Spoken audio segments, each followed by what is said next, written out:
A pleated pocket can be put on the interior or the exterior of a bag, and I like a pleated pocket because I feel like it's an upgraded version of a slip pocket. All right, so if you would like to learn how to make this pocket, then you should keep on watching. On my work surface, I've got two fabrics. So this right here is going to be for the pocket, and this, we are going to assume that this is the main fabric in which we are going to place the pocket on top. So I am going to keep this aside and I am going to start working on the pocket. Now you need to know that the width and the height of the pocket depends on the project you're working on. Okay, it depends on how wide the lining is. So most times I like my pocket to be at least 2 inches away from the edges of the lining and about 3 inches away from the top.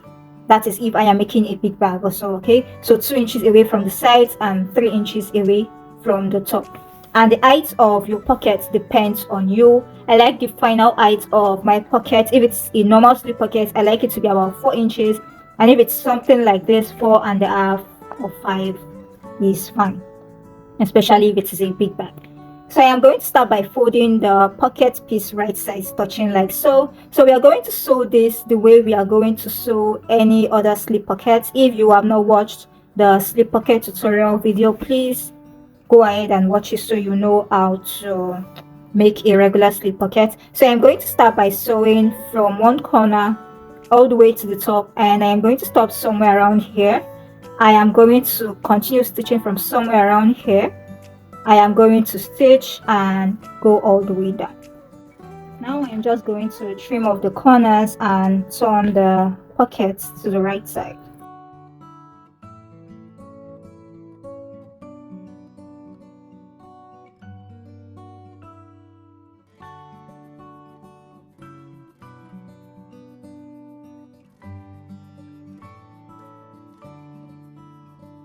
Now that this is done, I am just going to iron in order to lay everything flat. Then I am going to top stitch in order to close this opening that we have here.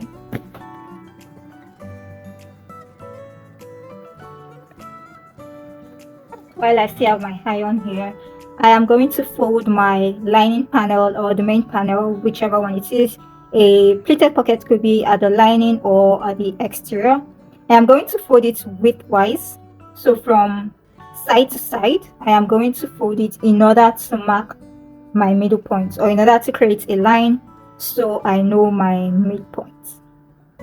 But for this fabric, it is a fabric that even if I do not press, it would still form a crease. So I am just showing you that you've got to press or mark your center. Instead of ironing, if you have a fabric that you cannot iron, you could just use a pen. You take an erasable pen, make sure it is an erasable pen, and you mark a line at the center in order for you to have your center line ready. So here it is all top stitched. I am going to bring my ironing board and I am going to press it widthwise, just like I did with the main panel, in order to form the middle line.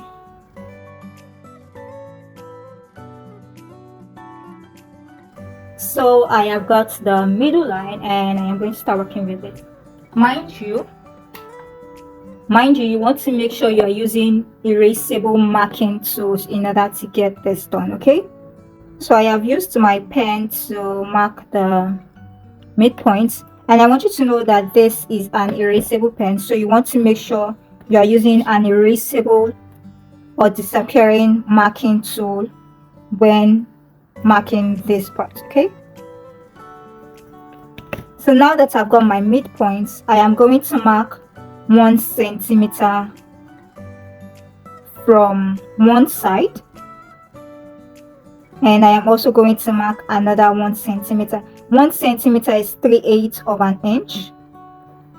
So 1 centimeter is 3/8 of an inch. So after I'm done with that side, I am going to repeat the same to the other side. So 1 centimeter and 1 centimeter. Okay, so let us cross check. We are right. 1 centimeter and 1 centimeter. All right, we are going to need these lines later on. I'm going to keep the pocket panel aside, and I am going to start with my lining. So I've got my lining right here, and I already ruled out the finished pocket width and pocket eyes. Okay, so this is how I want the pocket. This is how wide and tall I want the pocket to be when it's done. All right, so you can see I am going to place it at the middle. Okay, so the middle line to the middle of our pocket, you can see that it is extending and it is longer than the finished dimensions that I've marked, but by the time we pleat it, it's going to get balanced. But before I do that, what I am going to do is that I'm going to take scraps of fusible fleece. You could do this with Decoville lights. This is also called wadding. In my part of the world, this is also called wadding.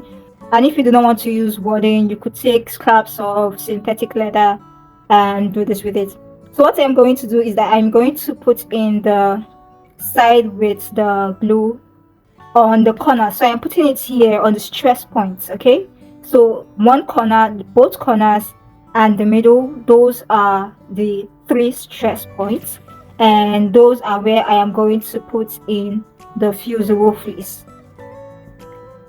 right here, and I am going to press in order to keep that in place. For those of us who do not know, when it comes to fusible fleece, you want to make sure that you're pressing from the front of the fabric and not the back like this. Okay, this is fleece, it's going to get on your ironing tool. Okay, so I'm just flipping like so, and I am going to press to hold in place.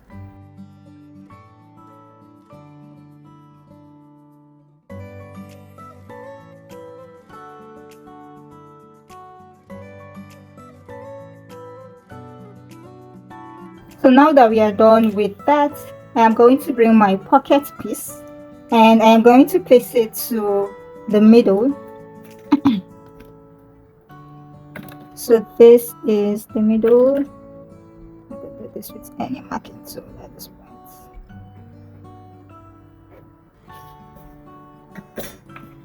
So right here is the middle of my panel, of the main panel. I am going to place the middle of the pocket in like so. So I am going to pin in place.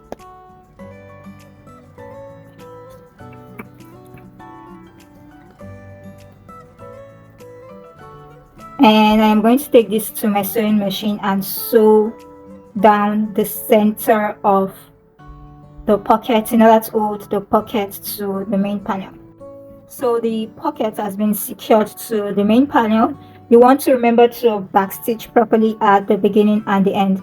And if you've noticed, you would see that I have the marks at the top also. I really like to have the marks at the top so that I can pleat both the bottom at the top at the same time. I like the look it gives. So here we have mark number 1 and 2, number 3 and number 4. We are just going to number them like that. So mark number 1, mark number 2, number 3 and number 4. So I am going to start with working with one side at a time. Okay, I'm going to start working with one side at a time. I am just going to flip it like this so it is easier for me to work with. And I am going to fold on mark number 1. I'm also going to fold at the top. So I'm going to fold on mark number 1 like so. And I am going to bring that fold to the middle. So mark number 2 is folded inwards. Okay, mark number 2 is folded inwards. And I am going to bring mark number 1 to the middle. And when you do this, you are going to notice that the other end is moving downwards. Okay, it's moving in a position it shouldn't be. What we are going to do is that we are going to flip it back to where we've marked. Okay, that is why we need to mark where we want our final pocket to be, so that we know where the other end is going to, because at the end of the day, if we do not have a mark, it is going to be difficult to tell where we want the other end to be. So I am just going to pin this in place so it doesn't move around. Now that we are done with side number 1, let us move over to the other side. So this is mark number 3, this is mark number 3, and this is mark number 4. So I am going to take mark number 4 and I am going to repeat the same process. Okay, so I am going to fold mark number 4 up like so, and I am going to bring that fold to the middle so that mark number 3 is folded inwards. Okay, So I am going to bring that mat to the middle and I am going to pin.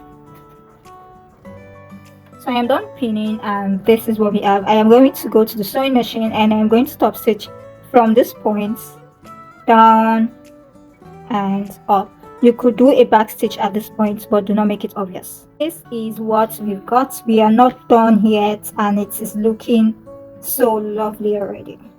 So at this point, you're going to decide what you want to put at this point. You could add rivets to this point, or you could sew a triangle stitch or slanted stitches. I am going to do slanted stitches. So here I have got the slanted stitches that I was telling you about, and there is one final tip that I want to share with you guys before I end this tutorial. So in order to add a little bit of extra finesse to the pleated pocket, one thing that I like to do is to press. Then after pressing, I am going to leave an heavy object on it for a while. Another reason why I am pressing is so that it cleans up the marks, the pen marks. That is another reason why I am ironing. Okay, I like to focus on this center. Press this center very well. If you cannot press the material you're using, you could use a metal steel roller, or you leave it as it is. Pressing is not compulsory, but this is what I do to just add a little oomph, you know, just to give it that look. So once I am satisfied, I am going to remove the iron, remove the pressing mat, and I am going to bring an heavy object. In case you're wondering what this is a stool. This is a small stool. The reason why I am putting the heavy object on it is because I want it to be crisp. So when we iron, when we press, as the steam starts to cool off, or as the hotness of the fabric starts to cool off, it tends to puff up. I don't know if I'm making sense. It tends to puff up as it cools down. So what this does is that instead of it puffing up, it stays. So as it cools down, it stays where it stays. It stays in one position and it ends up making my project crisp and clean. I just love that look. So it's not compulsory to use a stool. I am using a stool because I like it, because that's what I want. But you could use a book, a big book, dictionary, or you place a ruler and you place a book on top. And when I mean a ruler, I mean like a quilting ruler, a ruler that is wide and flat. You place it on top, then you place a book on top of the ruler. So I'm just going to leave this for a while and come back to it. So I just removed the stool. You see how flat it is? This is what I like personally, okay? So I'm just going to put my hands in, and you see that crispness. You see the way it is so crisp at the folded points or at the pleated points. That is what I like. That is the look that I like. Okay, so we have come to the end of this tutorial. Feel free to watch our other videos, join our Facebook community, like our Facebook page, follow us on Instagram, and when you make this, do not forget to tag us so we can see and repost your work. Okay, see you in the next video.